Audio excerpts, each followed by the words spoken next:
There's a quiet moment in life, a stillness between one breath and the next, when something shifts, when you suddenly see it. The story you've been carrying for so long might not be the whole truth after all. It might not even be something you've spoken out loud. It's more like a constant background hum, an invisible current you've been swimming in for years. It colors the way you see yourself, shapes how you move through the world, and most of the time, you don't even realize it's there. Maybe your version sounds like, "I always ruin things. No one ever stays. I'm just not good enough." It doesn't feel like a fleeting opinion. It feels solid, permanent, like gravity.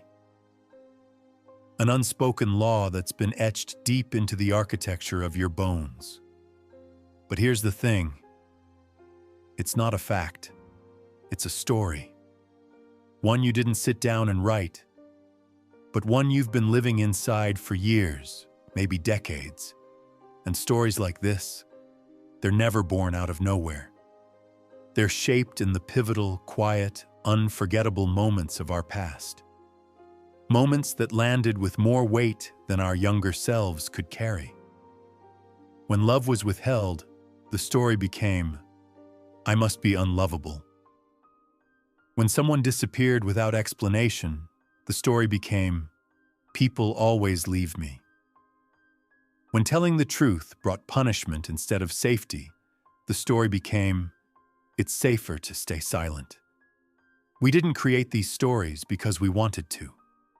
We created them because we had to.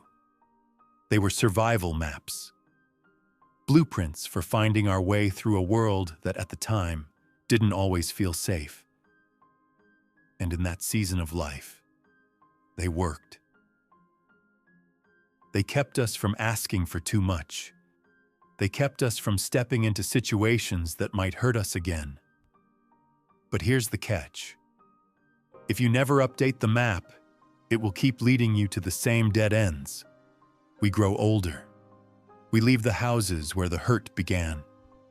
We step into new jobs, new cities, new relationships. We meet people who are nothing like the ones who caused the damage. And yet, we keep following the same old rules. And before we even notice, the story starts running the show. It tells us who we can trust and who we can't. It draws invisible lines around what's possible for us. It sets the ceiling for how much love, joy, and opportunity we allow in. It whispers what we're worth. And most of the time, it whispers small. A breakup happens. And instead of seeing it as two people on different paths, we hear, "Of course, no one stays with me." We make a mistake at work. And instead of seeing it as part of growth, we hear, "I'm a failure. I've always been a failure." An exciting opportunity arrives. And instead of leaning in with curiosity, we shrink, thinking, "That's not for people like me." But here's the truth worth holding on to. A story is not the same thing as reality. It's not a law of the universe. It's a lens, and lenses can be changed. Rewriting your old story isn't about pretending the pain never happened. It's not about erasing chapters. It's about turning the page with intention. It's about looking at your history and saying, "Yes, this shaped me, but it will not define me anymore." It's choosing to replace "I'm unlovable" with "I have always been worthy." Some people just couldn't see it. To shift "people always abandon me" into "I can build relationships that are safe and nurturing." To change "it's safer to stay small" into "it's safe for me to take up space now." So, how do you start? First, notice the story when it appears. That familiar knot in your chest, the sinking in your stomach, the flood of thoughts that sound like old echoes. That's your signal. Second, pause. Breathe deeply enough to hear yourself again. Ask yourself, who gave me this story? How old was I when I started believing it? What's the kinder, truer version of this belief? Third, speak it. Write it down.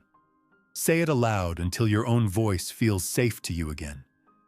Repeat it until your nervous system starts to believe it. At first, it will feel unnatural, almost like you're faking it. But that's not because it's wrong. It's because your body has been rehearsing the old script for so long. Every old story was once new too, and if it could be learned, it can be unlearned. Rewriting is not erasing, it's updating your map. It's moving from being the character trapped in someone else's plot to becoming the author holding the pen. And you don't have to rewrite the whole book in one night. Sometimes it starts with a single sentence, one belief, one gentle reminder you carry into your day. I am not who I used to be, and I am allowed to live like it. Because you are not the story they told about you.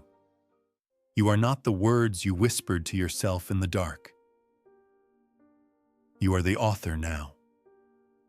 And with each breath, each decision, each act of kindness toward yourself, you are writing something entirely new. The past may have given you the opening lines, but the rest of the story, that's yours to tell.